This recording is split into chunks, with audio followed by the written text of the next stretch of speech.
Social media रे अन्य जनक post को शेयर कर आक्रमण शिकार होइचंती युवक। एमिति एक घटना देखा मिली एरसमा थाना अधीन पद्मपुर पंचायत ओलोरा ग्राम रे।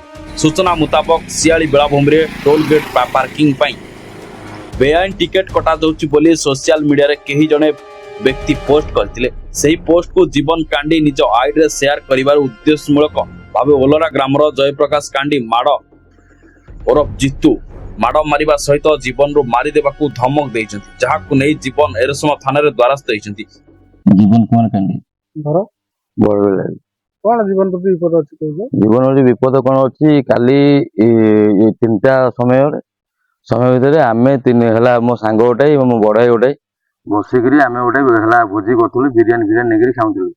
खाइला विषय रे जयप्रकाश कांडी तार डाकन हला जितू कांडी गाड़ी रु सेपटे से रोड पटे माल पिंगरी मद फद पान करके पिंगरी आसले गोड़ा काउंटर रु आइला आमे से रोड साइड रे गोटे घर पाखे बसथिलु।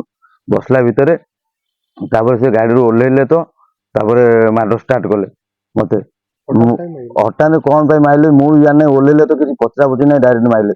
तापर मु ता पचाला तू काई मारचो भूल कौन मोर रहला मते काई मारचो मु कौन कली तमरो कला भितर मते कहले तुम सोशल मीडिया रे फोटो अपडेट कौन पाई कलो।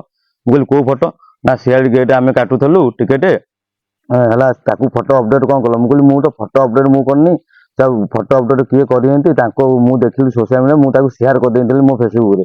आगे हला अभियोग थाना देइ कहना रखियो जितू नारे तम थाना रमेश कुमार कांडी घर घर ओलोरा।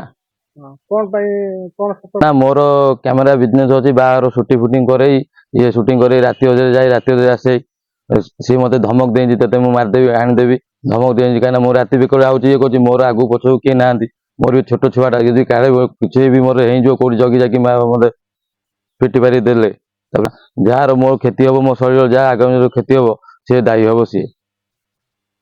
Bureau report news live.